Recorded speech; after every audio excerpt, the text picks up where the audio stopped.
shaking, y'all. No mercy. Trap New York shit, yes. I know it is a trap door up there that looked like Jason, Freddy, or Chucky could come out that bitch at any time. I know. You feel me? But we're not here to talk about that. You know, Monique, man, this Breakfast Club interview, that shit was very, very disappointing. You feel me? You know, it's just, I feel like this. An interview like this explains why women have it hard in the corporate world. Because she's not, for one, she's not answering questions directly. You feel me? She gets hit with a hard question. She finds another way around it. Gets hit with another hard question. Finds another way around it. And eventually circles back to the original question and just keeps on going in the loop. You understand? And it's like, you can't keep running from one thing, not answering it, and then like you just jumping onto another subject. You know, she's using her feelings and I guess you could say praise from the general public to kind of justify why she should get what she's asking for. But my thing is this. If you can't prove business-wise why you should be getting a number, then you just can't do it. You understand? You have to separate feelings from, you know, this other shit. Now, when it comes to the offer that Netflix made, the $500,000 plus not being able to tour with that same material, yeah, that's what comes with doing specials. Like if it's a special, it's for a reason. They're paying for exclusivity. They're paying for you to do something specifically for them. You know, now you can still tour. You just have to come up with other material. You know, and at first I didn't realize that this was how comedy went. You know, I'm still new to, like, you know, the comedy business and everything. But when it comes to a special, you getting pretty much a lump sum to give them that material, and then you're only giving them that material for 2 years.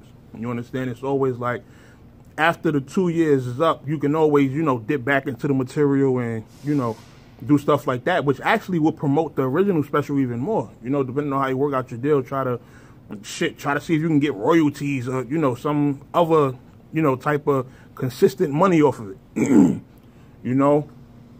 But the whole, the racial and the gender bias and stuff like that, I feel like it's just an invalid argument overall, because, like, in the corporate world, you have to explain why you should be getting, you know, certain amounts that you're requesting. You know, I didn't feel like she did a good job of that. I felt like it was just a whole bunch of, well, I'm a legend.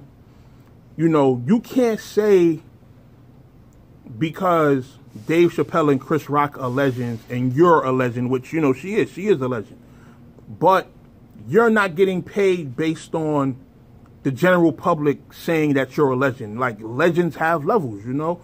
If you in battle rap, you probably watching this, like, there's a difference between Murder Mook and Sue Surf. You know, they're both legends, but at the end of the day, they both are going to get 2 different bags when it's time to battle. You know, and there's a reason for that. You feel me? So I just don't feel like she made any clear points. I felt like it was pretty much 40 minutes of just running around proving nothing. You know, and I got all the respect in the world for Monique. You know, me personally, I've been watching her since the Parkers. You know, if you know the Parkers, you know how long that's been around. You know what I mean? I was a kid watching that. And she was always funny. She's done hella movies that, you know, blockbuster hits and things of that nature. But she just doesn't have that same grab that everybody else does. You know, when it comes to females and comedy, I do feel like, me personally, I feel like she's the best. You know, aside from the shows, aside from the movies, she's also done like remember the Beyonce performance that I think it was like the VMAs or the MTV Awards or something like that, where she was like, yeah, big girls could do it too. Like, that was a moment in time. You know, that's forever going to be a classic. You know, but at the same time, it's still also like, yo, what have you done recently? And she don't really have a track record of doing the same things that Chris Rock and Dave Chappelle have done. You know, all the shows, all the specials, all the different cameos they made in different projects outside of just comedy. Like, you got to talk about music video appearances, album skits, you know, things of that nature. You understand? Chris Rock was just on Hove, the 444 joint. You know, the behind the scenes and, you know, things of that nature. You had Dave Chappelle was on numerous mixtapes from what I remember. I think he did like a couple G-Unit joints and stuff like that. But and then you got the Chris Rock show, which is the show itself. I mean, the Dave Chappelle show. The Chappelle show, which is like legendary in its own right. Like, as a body of work, that is one of the best, probably the best comedy show ever, as far as like we talking like an actual series, you know.